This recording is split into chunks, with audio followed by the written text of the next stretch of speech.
Hey, ESPN, I'm Jack. I'm the co-founder of Crack.com. And I'm Miles, a former lobbyist that loves soccer and gets very nervous when I'm pulled over by the police. And we're the hosts of The Daily Zeitgeist, a daily comedic news podcast that covers politics, pop culture, and we're both big sports fans. I'm actually named after my grandfather, legendary NBA coach Dr. Jack Ramsey. Oh, well, I'm named after Miles Davis, a legendary heroin addict who is not my grandfather. It's not a competition. So search The Daily Zeitgeist on Apple Podcasts, Spotify, or wherever fine podcasts are given away for free. And now, Jalen and Jacoby on ESPN Radio. When I pop the trunk, head to death. Y'all pop the trunk, I pop the hood. Now act stupid, I'll pop the trunk.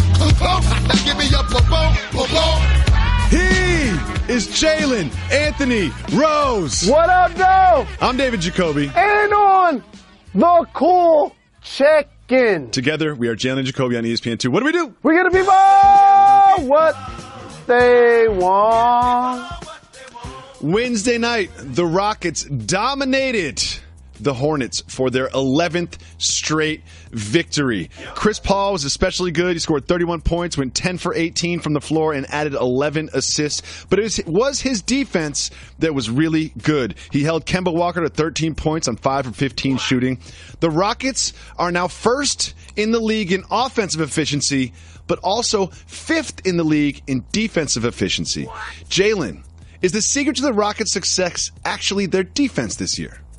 The secret to the Rockets' success starts on the offensive end, and a philosophy that was championed by their general manager, Daryl Morey, and he never wavered in any way, shape, or form about building a team that can make threes at an astronomical, historic rate.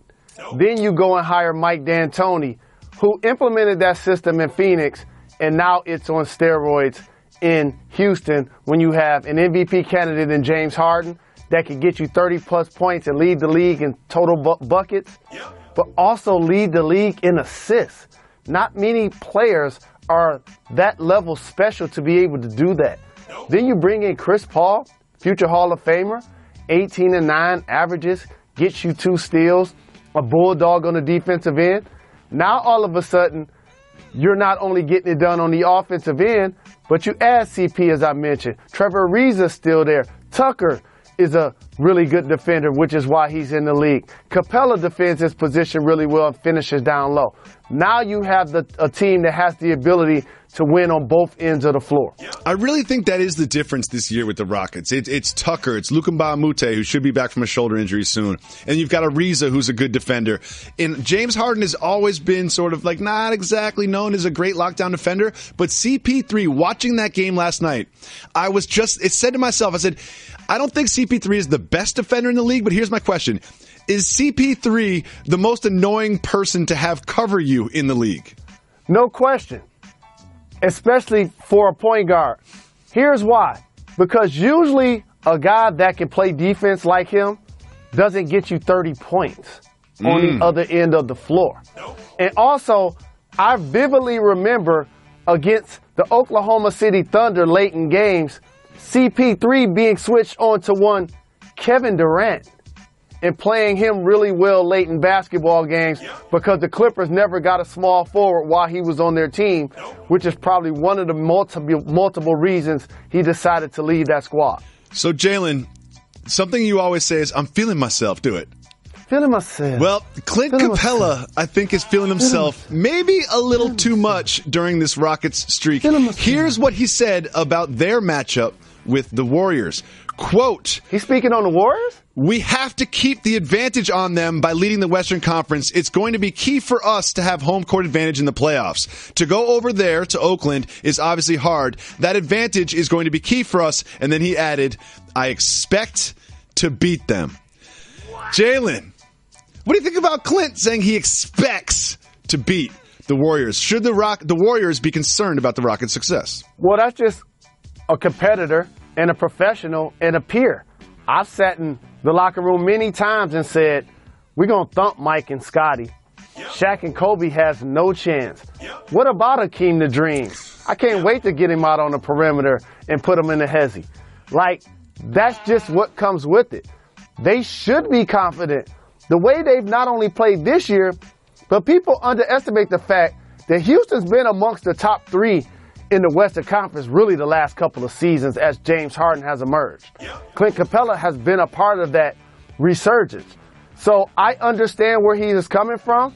And yes, they are a foe that's going to look the Golden State Warriors eye to eye as the season progresses. I think that the Rockets are a legitimate threat to the Warriors in the Western Conference. I really think they are, especially when you look at a game playing on Thursday night. No Steph, no Draymond, no Zaza, no Nick Young. The Warriors could have some injury problems and lose to the Rockets in a 7-game series. Let's move on, though. Now, we'll be talking about the future of Will Smith's career. Will Smith has announced that he is producing a film based on Michael Jordan's sort of storied but not that successful run as a professional baseball player. You were entering the league right around when MJ played baseball. And my question for you is, how excited were NBA players when they found out that Michael Jordan was going to try to play baseball? I'm so excited, and I just can't hide it. There was so many great players in the league at that time that were future Hall of Famers but couldn't get a chip because Michael Jordan kept winning it. There were eras and levels to this in the 80s. Either the Lakers or the Celtics won 8 out of 10 championships. Then later in the decade, the Bad Boy Pistons got their back-to-backs. And then before you know it, the Bulls were ready. MJ was sticking out his chest. Scotty was coming into his prime. And before you know it, they went 3 straight. And then he goes to play baseball. Everyone's like, wait, he's going to play baseball? Like Michael Jordan's going to play baseball? People were scrambling. David Robinson, Patrick Ewing, Hakeem Olajuwon, Clyde Drexler, Reggie Miller, Mitch Richmond. So many Hall of Famers like, this is my chance to get a chip. Mm-hmm. And so this is not necessarily the reason why the Houston Rockets won the championship. Yes, it is. But I give them credit because they won the first one, though he came back later in that year, but then they followed it up with the second one. That's why I can't agree with your statement. So you always talk about players' lost tape years. You know, you always talk about that. So here's my question for you is, do you think the Wizards stint or the baseball stint are Michael Jordan's lost tape years? Wizards, no doubt about it. Because if he doesn't go play baseball, I can't with a straight face say that they would have won 8 straight championships because that's just insane. But tell Bill Russell that is the game would look a lot different had he not tried to make that transition. Absolutely. Well, the game in the Eastern Conference would look a lot different if Gordon Hayward came back to the Celtics. Gordon Hayward is now without the walking boot, and that leads to some people speculating about his potential return, not for next season as we originally thought, but for this season. Jalen, do you believe it would be intelligent for Gordon Hayward to come back this year? I'm a huge fan. Got a chance to cover him and Coach Brad Stevens while they were at Butler. They made back-to-back Final Four runs. I followed his game, and you know that's been one of my guys. With that being said, the gentleman shattered his leg. Can everybody fall back? I don't anticipate that he's going to play basketball this year, and that's just fine. I'm not complaining about it at all. Let him come back next year and get a full training camp, a full summer, a full training camp, and ease his way back in. We're not throwing him out there at Game 4 of the playoffs. See, I totally agree with you. I would never, ever just want Gordon Hayward to come back in the second round of the playoffs or whatever. However, I've put a deadline on this, and it is March 25th. They play the Kings that night. If he plays March 25th, that would give him 10 games of regular season warm-up before the playoffs. Like, would you think that would be a proper amount to come back? Like, that would be an accurate time to sort of set the deadline? Absolutely, because after you do this grueling rehab that he's going to endure, if the player is able to go, you want him to be able to compete and play basketball. That's the reward. Jalen, are you impressed that I did some research? I was surprised when the word research came out of your mouth. I looked twice to see if that was actually you. You notice Jalen and Jacoby, not Sports Nation. No, I do so much more prepreparation for Sports Nation than I do for this show. I think that's what makes this show good, though. At least that's what I'm telling myself every night when I go to bed. You wear a blazer. You got a haircut, looking handsome. Look how you show up at our program. I'm just trying to keep the flavor of our program organic and genuine. I just saved hundreds of dollars by switching to Geico. I've never felt more alive. Disclaimer. Geico cannot guarantee you will feel more alive. You either possess functioning respiratory and circulatory systems, or you do not, or you are a zombie. If you are indeed a brain-starved zombie and you would like to save money on car insurance, the Geico legal team applauds your excellent life choices, even in your shambling afterlife. But we strongly encourage you to visit geico.com or download the Geico app. Please stay a minimum of 500 feet away from our large and presumably delicious, delicious brains. Geico. 15 minutes could save you 15% or more. Jalen, it's time to play soft move or boss move. The Jets' Jeremy Curley was suspended because he had a tainted urine sample. When asked about how his urine sample became tainted, on Twitter he offered up this explanation. He said, quote, asked how a tainted supplement get in his system, Jeremy Curley said, I don't know. A lot of ghosts around here. Ghosts put it in. You know, the ghost of Christmas past. Jalen Rose, soft move or boss move, blaming your positive test on a ghost? That's a soft move. But I want to offer a personal remedy. I'm not encouraging this for young people. Oh, no. I'm not encouraging this for athletes in any way, shape, or form. Whatever you're about to say, you should reconsider. In particular, football players. Oh, no. Listen up really closely. Oh, no. For those that compete in combat sports, in particular, boxing, MMA, and football. And we putting it on wax. Nobody actually cares if you fail a test for PEDs. You know why? When we watch you guys play, we like, man, it takes a lot to want to do that for a living. A physical pounding, emotionally, psychologically. And if you get suspended 5 games for taking something, or 10 games, we don't remember. It doesn't matter. It's going to cost you a check. But at the same time, it's going to give me 10 more years or 5 more years or even 5 more games or 5 more fights. I do it. Here's my thing. If you blame your failed test on a ghost, if I'm the league, I'm like, we got to test him again. We got to test him again. That doesn't make any sense. That's a failed test. I think it's a failed test about a failed test, to be honest with you. Next, Kyrie Irving came back from the second half of Wednesday night game wearing a different pair of sneakers in the first half, except this pair of sneakers, as you can see, was adorned with little pink bubbles. What are those pink bubbles? Those are lobsters. Jalen, he had a pair of sneakers with lobsters all over them. We all know how much you love lobsters. We all know how much you love lobsters. Soft move or boss move, wearing shoes with lobster polka dots. 1,000% the ultimate boss move. Kai, holla at your boy. Like yourself, fellow JRLA supporter. Those kicks are fly. Size 15. You know. He had you until you said size 15. He was like, all right, we're good. Yeah, I'll get him a pair. Size 15? Oh, no, not going to be able to do it. Next, Rand Gerber, one of George Clooney's closest friends, was having a chat with MSNBC's headliners when he said that George Clooney gifted everyone in his inner circle, which is 14 people. He said he gifted them all about $1 million apiece. Is that a boss move or is that a sketchy move? There will be people based on the climate of what's taking place in Hollywood and in entertainment that probably is going to try to go behind the curtain and see if he's trying to pay some people off as hush money or whatnot. It just makes me feel like, man, I got the wrong friends. Yeah, I'm not giving. I was thinking about getting you maybe a sweatshirt or something. You know what I mean? But $1 million, I'd be like, George, really? George, what do you? Nothing's free in the world, George. What do you need me to do? What do you need me to do, George? Something tells me this isn't free. Like, you know, George is gonna hit him up next year and be like, oh, remember that $1 million I gave you last year? Well, this year I'm gonna need a little something from you. So yeah, we'll see. Because you don't just give away that kind of scratch. Next, Marcus Mariota started off his media availability by apologizing for being rude to the media on Sunday and said he had to apologize because his mom made him apologize. Listening to your mom, soft move or boss move? Fellow mama's boy, boss move. No question about it. And the great thing about this story is the optics of a starting NFL quarterback, an amazing athlete, but understands that mom will still slap the taste out of your mouth. I love it so much. I love it so much because here's the thing is You know what? Not too many people will watch your entire press conference after the game if you're Marcus Mariota, but your mom will.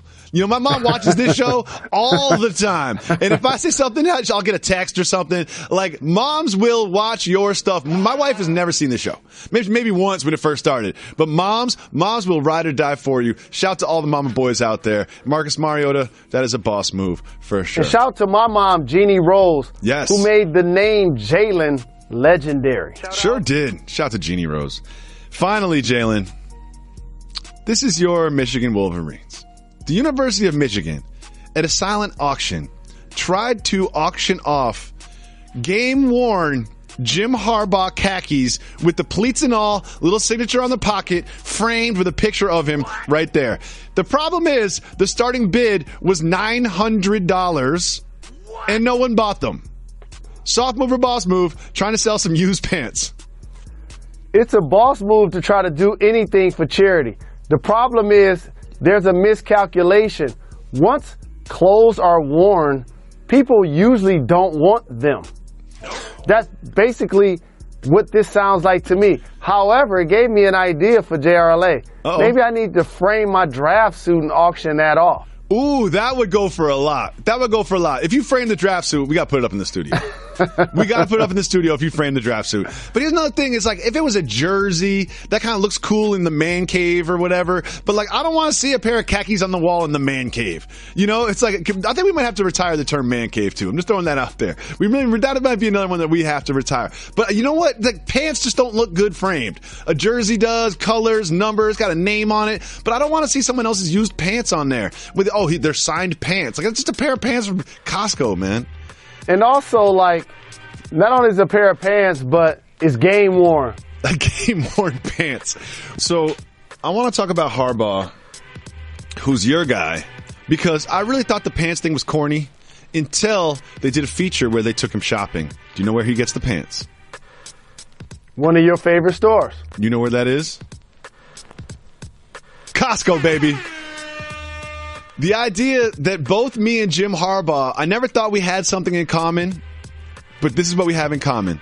Every single day, both me and Jim Harbaugh have an article of clothing that is Kirkland brand. Every single day I'm wearing something Kirkland. Whether it is an undershirt, whether it is underwear, whether it is socks, I rep Kirkland so hard. Kirkland makes the best everything. Kirkland has beer now, Jalen. They have Kirkland light beer. Yes. They have Kirkland liquors. They have Kirkland everything. I'm living that Kirkland lifestyle. Kirkland orange juice is the best orange juice on the market. When was the last time you were at Costco? For real. I go to Costco. I go to Target. Are you a member of a Costco? Yeah, you're lying. You're not even a member. Do you have a Costco card? Do you have a Costco card? One. You had one a long time ago. Go. You're too rich. You know what? You need to start living a regular guy lifestyle. Just for one day. I do. For one day, we just have a regular guy lifestyle. And we're trying to buy things in bundles. We'll have you fly coach. You know what I mean? Just to get down with the people. We'll have you fly coach one day. One of your cross-country flights, just so you can talk about the experience. Will you fly coach for the show? If first class isn't available. You're the worst. I'm 6'8". I want to be able to walk. What up, Dow? The Rockets are on an 11-game win streak, and they've got the highest margin of victory in the NBA. They're playing defense. They're playing offense. I watched the game last night. They just look great. They look so good. And it made me start thinking about all the different streaks we've had this year. Do you remember the Celtics, that 16-game streak? We're going streaking! You're the best. Since the streak, they're 8-4. Why do you think that is? There will be ebbs and flows of an NBA season unless you're the 70-plus win Bulls and the Golden State Warriors. It's an 82-game season. Remember the Cavaliers had a 13-game streak? Well, they're 2-0 since that one loss. So they're now 15-1 in the last 16 games. Do you remember we were all worried about the Cavaliers? Do you remember after about 6 or 7 games into the season, we had topics on this show like, are the Cavaliers broken? Everybody like who? The only thing I said was it won't take 10 games for them to figure out that Dwayne Wade shouldn't be in the starting lineup. He's flourished as a substitute, and that he and Rose weren't able to spread the floor and give LeBron James the needed space to create for himself and for his teammates. And I look at a box score, watch the game. LeBron James only had 17 assists in his last game. Here's something about the Cavs that no one's really talking about. Do you remember when Isaiah Thomas said he expects to be back? He said December. Yes. Last time I checked, it's December. And if he wants to be ready for that game against the Warriors on Christmas, which I believe is on ABC, which I believe I'll be there. Jalen Rose will be a part of. I'm going to be so clean. So let's talk about that for a second, because anytime I bring up a big television appearance, you just talk about what outfit you're going to wear. True story. Do you already know what you're going to wear on Christmas? Because if the answer is yes, you got to reprioritize. I know what suit I'm going to wear. I don't have the shirt and the accessories just yet. I'm rocking all Christmas colors. First, we're going to come out since it's 7 in the morning on the West Coast. We did it last year. We're going to rock the pajamas first. Oh, I like that. We need to have some bacon, eggs, and hash browns on the table. You know, bring everybody into the living room, and then boom. It'll be kind of time to change for the rest of the day. I like the idea that the NBA Countdown crew is a part of everybody's Christmas experience. You know, like Christmas is really the start of the NBA season. We all know that. But it's just, I like the idea that families just gather around. Kids are playing with their new toys. Everyone's got a meal together. And, and everyone just sits down and they get to watch Michelle Beadle, Jalen Rose, and company on NBA Countdown. And, of course, some of the best NBA games you'll see all season. But back to the Cavs, I really thought now would be about the time we started hearing about Isaiah Thomas. But you know what we hear? He played 3-on-3 in practice. Like, all right, Isaiah Thomas. Why is 3-on-3 different than playing full court? Oh, it's a lot different. Because in 3-on-3, you don't play full court. That's the point exactly. Okay, I thought you'd have a more eloquent answer to that one, Jalen. I thought you'd have a more eloquent question. Well, it seems to me if you can play 3-on-3, you can play full court. No, they're different. You're easing your way in. Playing half court 3-on-3 with 6 individuals on the floor. And then once you get up to speed and you start to play full court, there's 10 individuals on the floor. And he had a hip injury. You don't want him to have to navigate through more bodies. So, of course, we've talked about the Celtics 16-game streak, the Cavaliers 13-game streak, the Rockets 11-game streak. There's a team that's missing from this, Jalen. The Golden State Warriors. They currently have a 7-game win streak. They previously had a 7-game win streak. But do you feel there should be a little bit concern for Warriors fans? Because Draymond's out, Steph is out, Zaza's out, Nick Young is out. That's a lot. No concerns as long as everybody's healthy going into the playoffs. My main concern for the Golden State Warriors is when you look at their top 8 or 10 players, really close, they're going to be relying on some people that haven't necessarily been relied on to play elite level basketball. Caspi and Nick Young that's who I'm thinking of when you say that. Andre Iguodala, he's fine. Not worried about Sean Livingston. I mean, who knows what he can offer now. But you look at Omri Caspi, you're like, I don't know. Nick Young in a game 6 when you're facing elimination, I don't know how much defense he's going to give you. We'll see. So there's a lot of time JaVale McGee dispelled that last year playing quality minutes when they needed him. I love JaVale McGee so much. I really do. Shout out. He always reminds me of the Drew League. Jalen, how was your stint in the Drew League? Because I remember a couple years ago you were talking about playing. I know. That should have went down. I'm as healthy now as ever, though. Really? I didn't realize Fat Jalen was stopping my knee from getting healthy. Do you think once you lose 40 pounds, your knees feel a little bit better? Yeah. So, Jalen, here's what's going to happen. One thing I didn't know is that they have a media Drew League. They have a Drew League for media members. Yeah. The Podfather told me about it. The Ringer had a team. I didn't get an invite. No one said, hey, Jalen and Jacoby, do you guys want to put the staff together so we can have a media team? Oh, I might have to go play in that league and be Wilt Chamberlain. But that's what I was about to say. I was like, if you're going to play in the Drew League, is it more likely you play in the actual Drew League with pro players and semi-pro players or the media Drew League with a bunch of scrubs? I'd rather play in the media Drew League, no doubt. I saw some team pictures from the media Drew League, and I was like, oh, we got this. We got the tallest staff. We got the tallest staff in the history of television. We really do. We need to play next year. And I think Tanner could be our point guard. Tanner, who runs the television box. I mean, if he balls anything like he bowls, we're good. We're good money. We are good money. Jalen, Paul George made his return to Indiana in the Thunder. He got booed. He said he was glad that the circus was over with. Do you think he deserved to be booed? Yes. And Paul George's family. Shout out. It wasn't the fact that he was either traded, which you have no control over. I went through that as a Pacer when I got moved to the Bulls.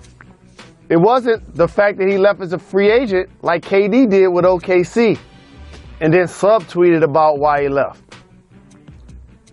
He acknowledged that he didn't want to be there while he was still playing in uniform, which led to them needing to move him. And on paper, a lot of people didn't feel like they got the requisite parts in return. So if you are able to move him and then Oladipo plays like he's playing now and Paul George returns, if you have passionate fans, which the Pacers have some of the best fans in the game, they're going to be really creative about how they jeer you in your return. He wasn't surprised. You weren't surprised. Nobody was surprised. Have you ever been booed before? Of course. When did you get booed? I got booed. You mean like being traded from a team? Or when I understand, like when you were on the Bulls, you guys were bad, and if you're down 20 at the end of the first quarter, you're going to get booed as a team. But do you ever get booed as Jalen Rose? I got booed when I returned as a member of the Raptors to play for the Bulls. Really? Why did Chicago turn on you? Because they slandered my name in the media before they moved me. Oh, that sounds like a story I'd like to hear. How'd they slander your name in the media? Well, they talked about things that you couldn't prove, like, you know, what type of person is he? What kind of habits does he have? Like, what type of, you know, things is he doing off wax or whatever? So what ends up happening is, before you know it, I was playing 40 minutes, then I'm playing 35, and I'm playing 30, and then before you know it, I'm not starting. On the Bulls? On that Bulls team? Yeah. Who are they starting over you? Do you remember? I ain't gonna even say the people's name because I don't want them to feel like I'm throwing shade. But what I will say, yes, there was a period of time I was probably 10th in the league in scoring, and I wasn't starting. Interesting. Well, if your preparation and work habits on the Bulls were anything like your preparation and work habits on Jalen Jacoby, I would have slandered you too. But I love so many media members in Chicago and their fans. Had a couple of celebrity weekends there. Gave back to the community so much. People actually think that's my hometown when they see me out and about. The media was great. Actually won the Magic Johnson Media Award while I was there. Jalen, Disney bought a bunch of Fox properties for $52 billion. What does that mean? I don't know either. But we got the regional sports networks, and I went and did Sports Nation today. And Michelle was like, oh, no, we own like all Century 21 Fox movies now. I don't understand the implications here. But something tells me this is good for Disney. Because that's a lot of money. They spent $52 billion on it. I get that. But, man, Fox has made a lot of movies. They've got a lot of properties. There's a lot of implications in terms of streaming devices and all of that. And big shout out to Disney and the decision makers there. I don't really understand the implications because I'm not that intelligent. If you listen to this show, you know that Jalen and I aren't exactly business. You know, we're not exactly running the business here at Disney. But to the people that are, made this, and shout out to everybody involved. I'm happy because a lot of times you work for a company that's been as successful as Disney and ABC and ESPN, and people want to take shots at the throne. And one of the things people say is, oh, okay, well, since they've had a couple of unfortunate instances where they've had to lay off people and how are the ratings doing, people try to create the narrative that ESPN is actually struggling or going somewhere. And then I just get in my puff voice, we ain't going nowhere.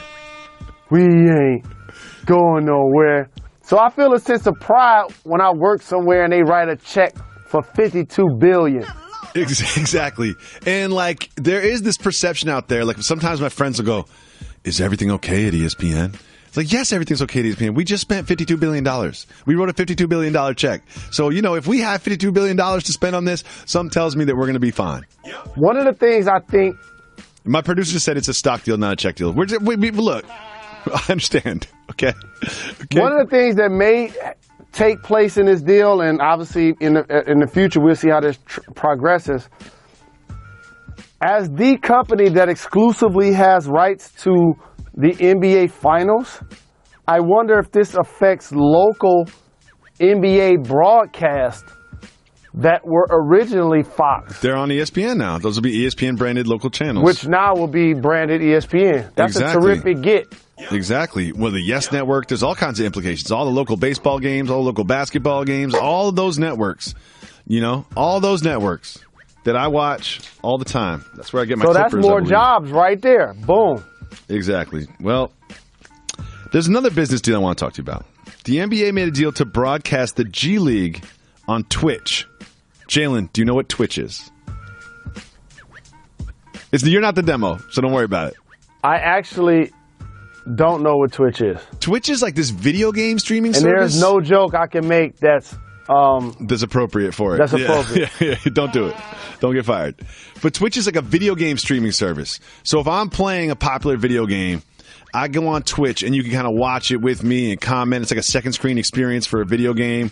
And it's interesting because a lot of younger people are getting video through Twitch. Twitch is blowing up.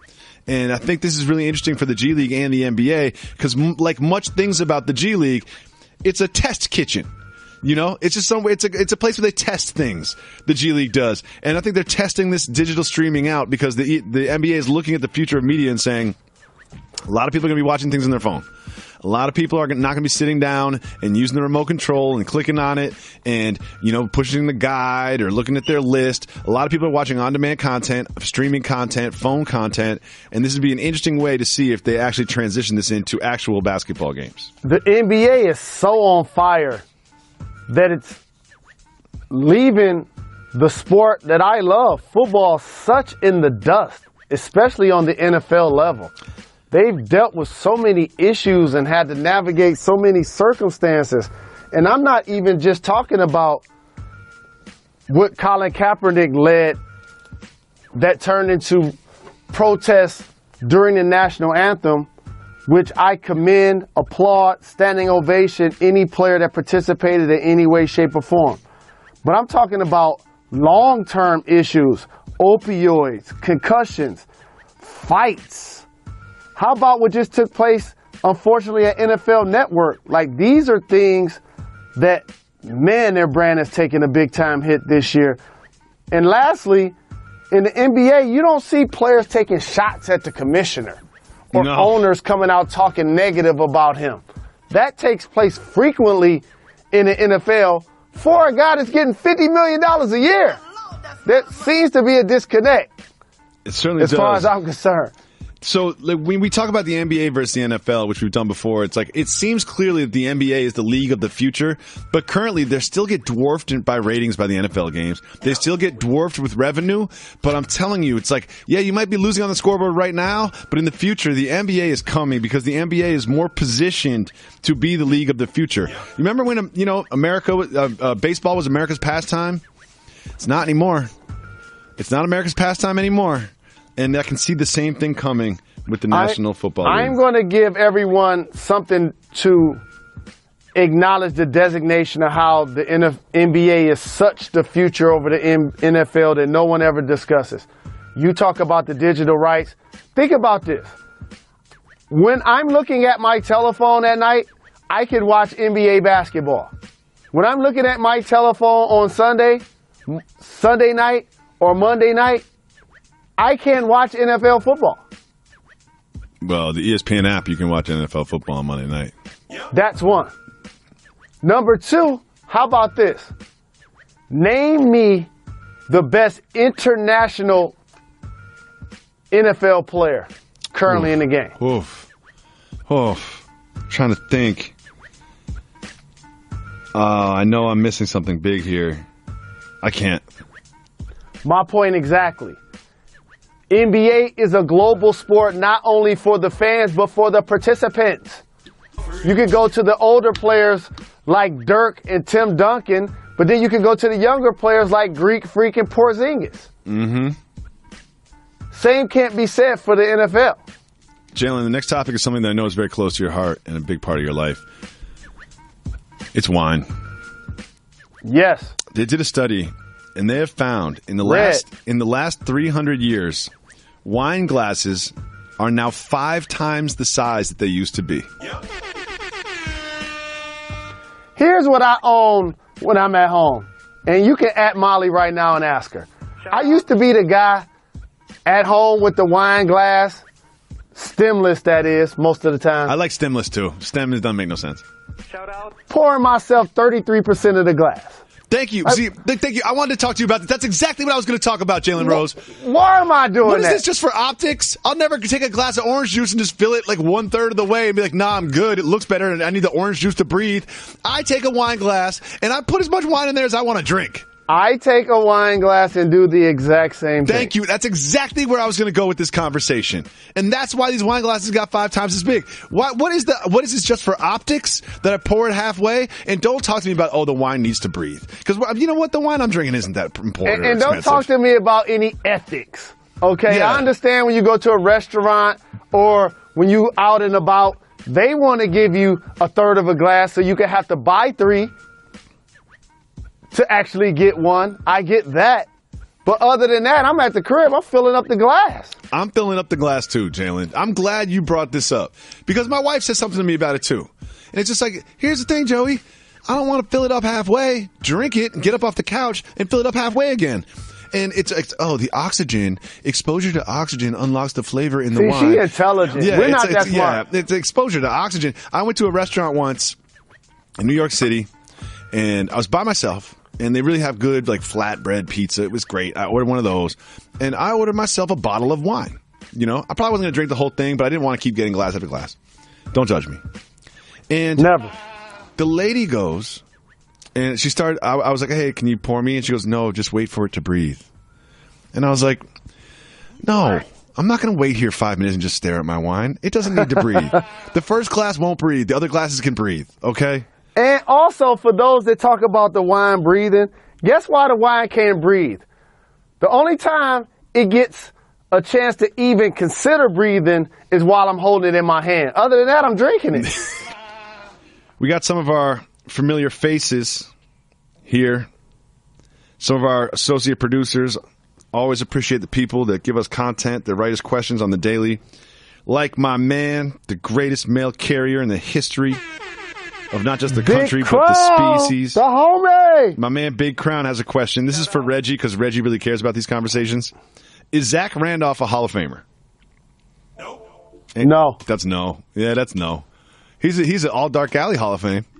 You know? That's more important. He's All Dark Alley Hall of Fame. That's way more important. But here's what I will say about my brother, is that with limited athleticism, he continues to defy the odds and show people that if you know the real estate on the basketball court and how to maneuver your body and have all of the requisite skills, he's good enough on the post, he's good enough mid-range, he's tough enough, he rebounds for his position. He just had 30-plus points recently for the Kings. So about this Kings team, apparently, Vince Carter, Zach Randolph, and George Hill are upset because this King team was supposed to, be in the playoffs. Like, they were kind of sold this bill of goods that you come to Sacramento, we'll build this nucleus, and we're going to make a playoff run.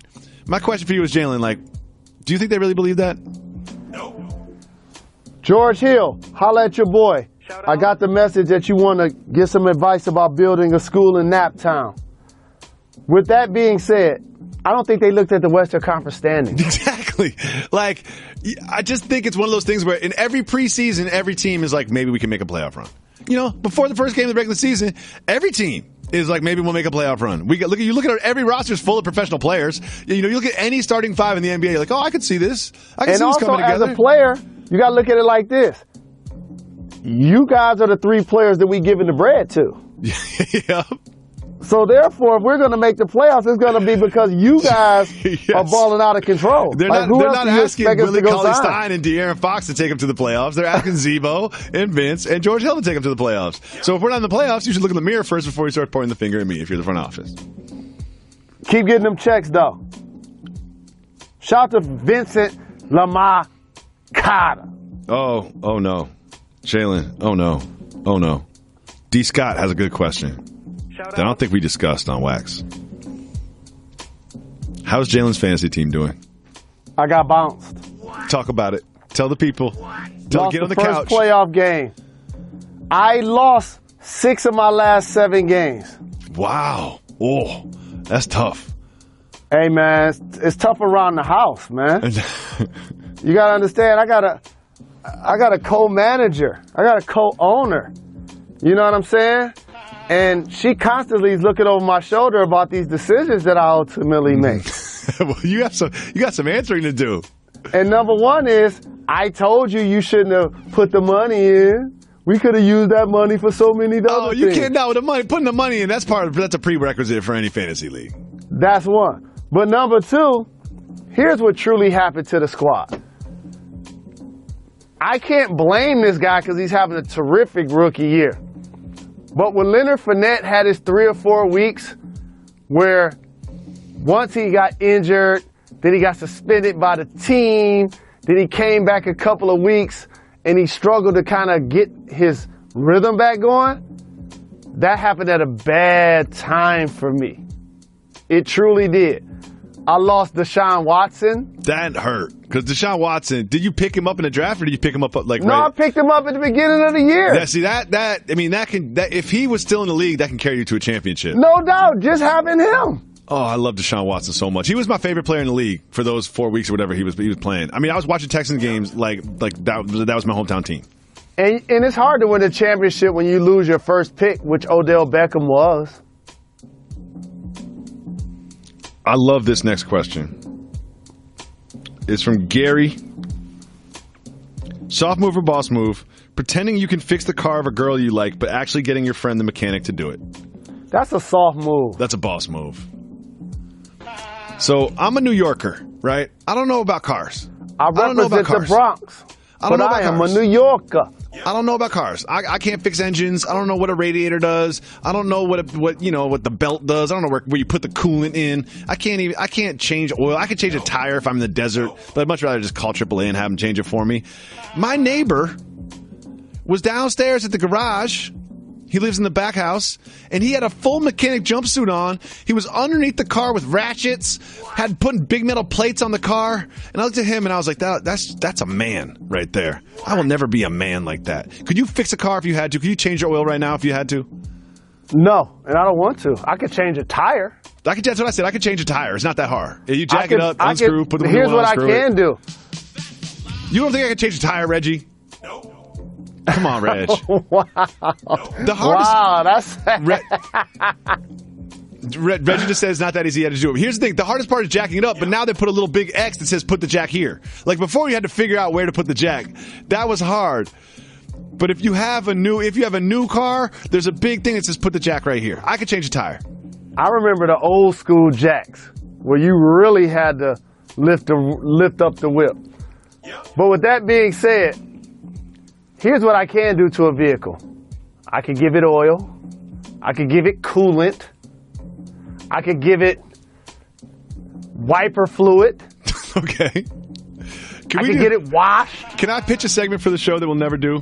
I want to do a race between me and Jalen where all the variables are the same, where we each have to change a tire. Because you know what? We're just not those guys. You know, it's just I blame it on living in New York for 15 years, only having a car for the past 4 or 5 years. And I blame it on selling out. Yeah, being rich. You're rich. Because I used to be more handy, but now it's so funny. Task Rabbit, baby. Task Rabbit. How about this? Task Rabbit. So here's the thing. Molly just realized that I'm not handy around the house. How'd she figure that out? Because I could just look at you and know that. Look, just Google Jalen Rose. The dude spent 20 years in the NBA. Of course he ain't handy around the house. So it's like, okay, great. We got these nice curtains that we gonna put up.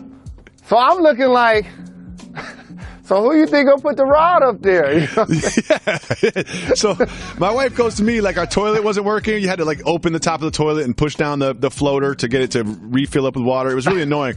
And she goes to me, she goes, why don't you just fix the toilet? And I'm like, you know who you married, right? We've been together for 15 years. How many toilets you see me fix? You know what I'm going to do? I'm going to Google it on YouTube, go to the hardware store, get some stuff, go back, have that stuff not work, go back to the hardware store, and then use that. And that's not going to work. Get one more piece from the hardware store. And next thing you know, I spent 4 hours in the toilet. You know what else I can do? Have some guy come and fix it. And you sound like a man to me, because what I did is I'm like, we need to find a handyman. Now, see, all you have to see now, Jalen, I can put rods up. I've put curtain rods up. It's 3 screws. Do you have a drill? Do you have a toolbox? No. You think I'm about to drill these hands? Are you serious? You don't have a drill at your house? You don't have a toolbox? I'm about to drill these hands? You don't have a toolbox? Jalen, you know what a drill is, right? I do know what a drill is. You basically just squeeze the trigger like a gun. It ain't that hard, yeah. Zoom. And if the hole's too big, the hole's too small, the hole's not right, I'm putting multiple holes in my walls, not going to be able to do it. Everything looks so easy when you read the instructions, and then you get in there to actually do it, and there's some mistake. No. And then I end up doing it like 80%, and my wife always points out the janky part, and I'm just like, look. Correct. Look, I know it's a little janky, but it works. So deal with it. I didn't see you drilling any holes in the wall. Nah, fam. I got one word for everything that need to get done at the house. Contractor. You know, I'm so concerned that my wife listens to this one segment. You know what I mean? Because she doesn't listen to us anymore. She used to listen to the show while she drove around. Now she's just NPR'd out. If she's listening to this one segment, I'm sorry, Joey. I love you very much. You're the best. Shout out. Whenever we need straight talk, we turn to you, our listeners, and our voicemail. If you call 985-80-JALEN, leave us a voicemail. We'll play it on the show just like this. Jalen Jacoby. What's up, y'all? This is Jesse G from Atlanta, Georgia. Forever pimping, never slipping. That's how it is. That's how it was. That's how it's gonna be. I'm listening to y'all, and I've heard the history of how Jalen feels about the Cinnamon Challenge, and I just want to commend you, Jacoby, on sending it to him the long way. I was sitting right there, bro, waiting for you to accept the challenge. Oh, my God. Thank you for accepting. I can't wait for Detroit not to make the playoffs and for Jalen to get a mouthful of some glorious cinnamon. But if you put some apple cider whatever with it, it'll be like his little concoction. So he'll be all right. Whoop, whoop. Jesse G just made Jalen laugh harder than I have in 6 years. Here's what happened. In case you missed yesterday's show, Jalen Rose, I said that the Pistons are in danger of not making the playoffs. After the hot start, they've now lost 7 games in a row. And Jalen Rose said they will make the playoffs. And then he just offers up, if they don't make the playoffs, I will do the Cinnamon Challenge. Now, just give you a little history. Jalen doesn't do bets like this. Jalen, like I said that I would skydive for the show. We could film it. Jalen's like, I'm not skydiving. Jalen, we should do the 1 chip challenge where you try that hot chip. Jalen's like, I'm not going to try that. Jalen basically is like, I'm rich, I'm famous, I'm an NBA basketball player. I don't have to do things I don't want to do. I do things I do want to do in my life. And then during the break in the segment, after he said this, he would do the Cinnamon Challenge, if the Pistons made the playoffs, what did you say, Jalen? I just watched those words come out of my mouth. My heart was speaking for my brain. And before you know it, I could not take it back. But also, here's why you're my brother and you don't even realize. Just subliminally, you actually just said the Pistons is the bet to make the playoffs, not the Lions. So I'm rolling with that.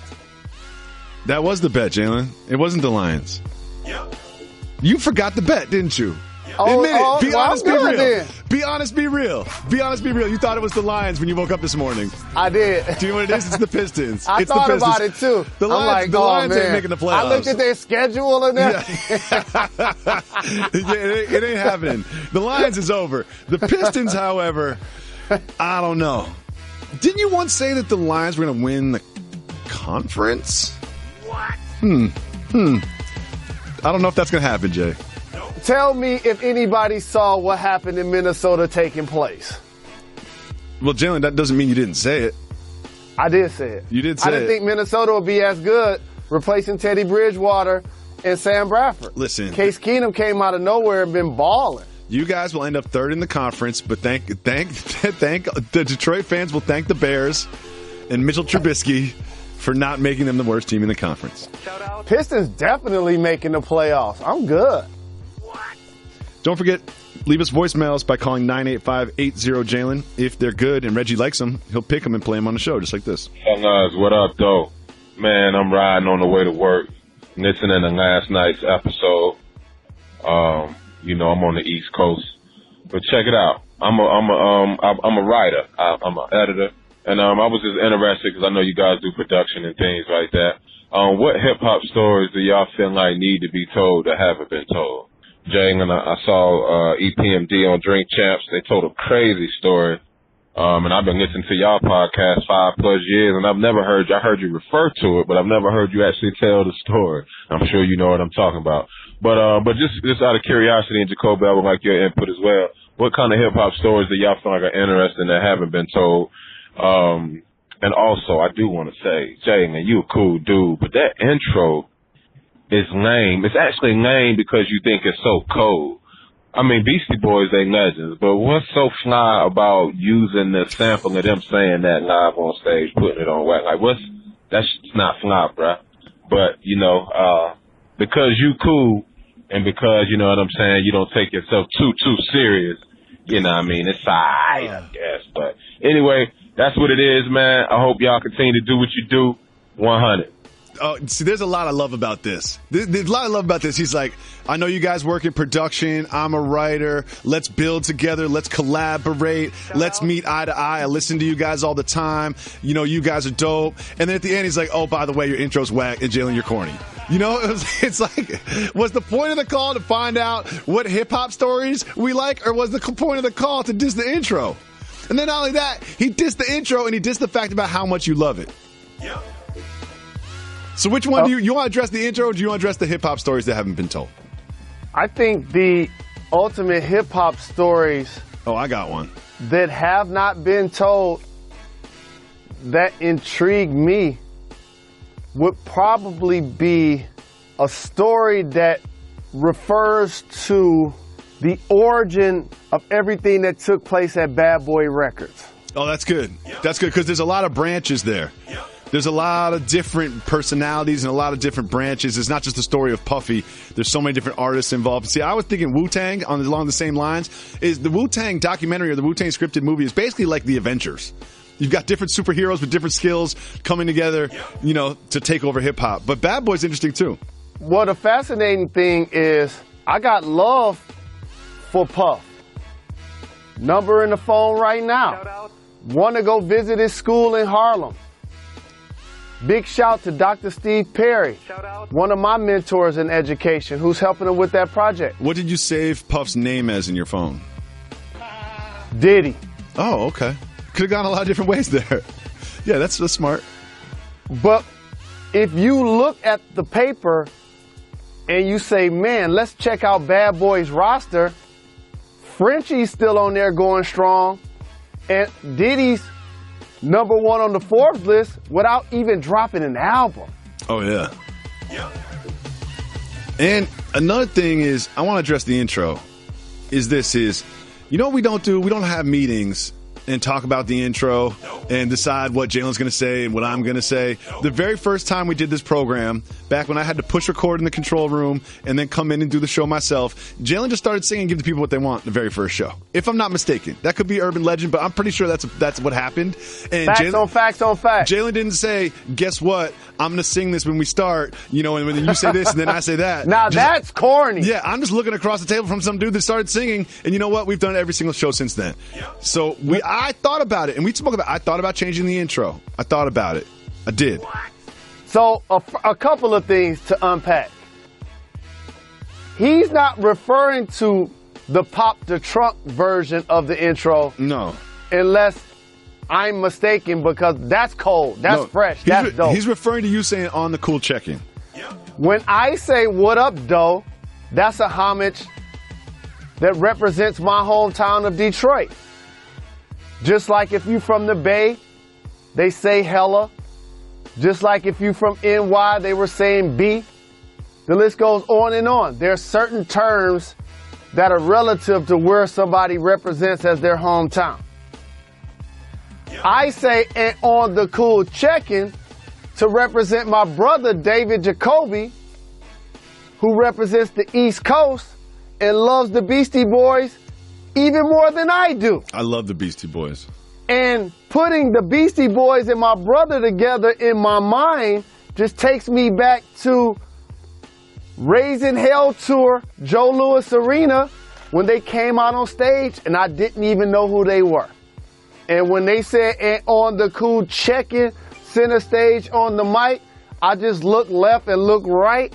And when the new style bass dropped, boom, we was doing just like the song, ho, ho, ho, ho.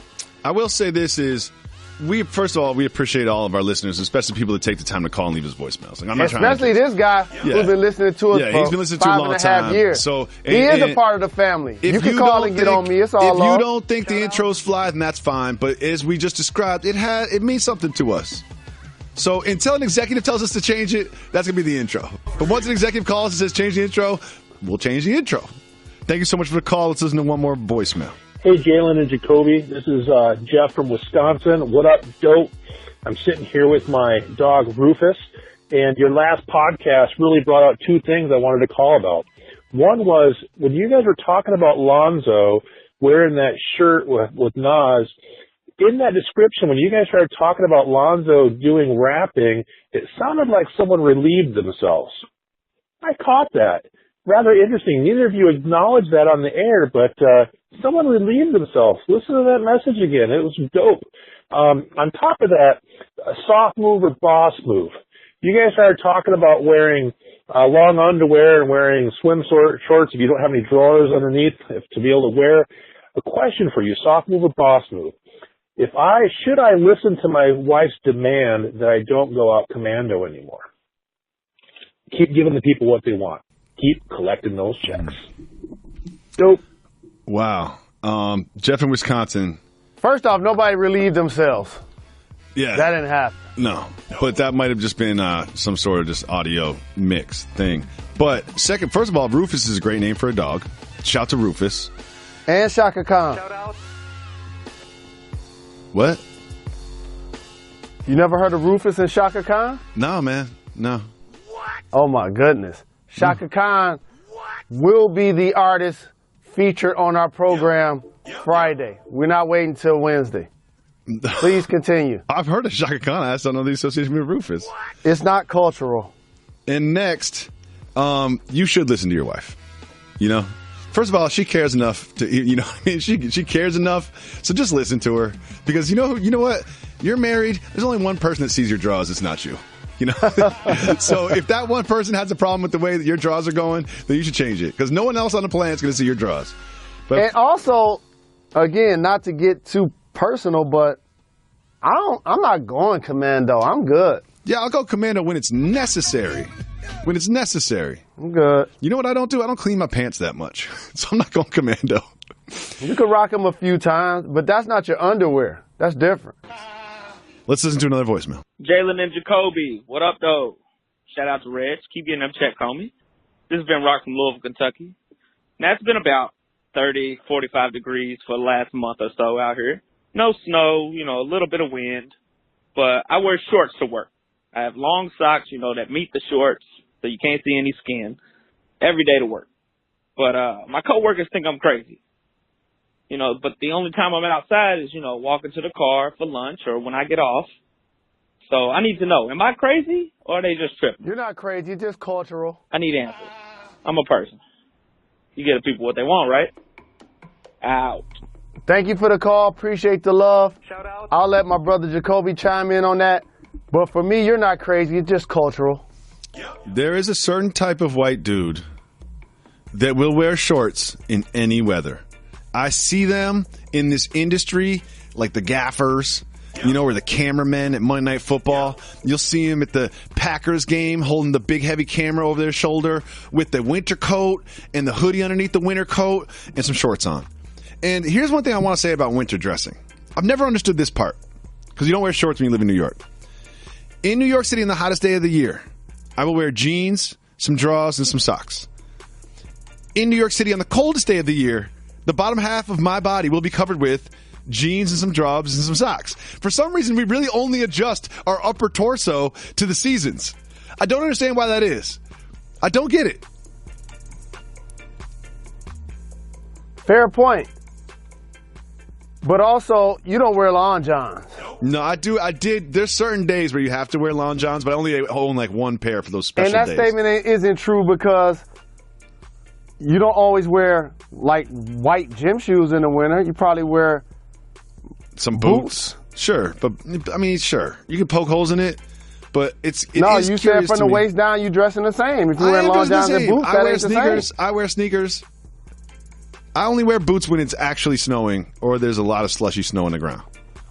I only wear boots when I have to walk in it. If you call 985-80-JALEN, you can leave us a voicemail. That's not true. I wear boots all the time.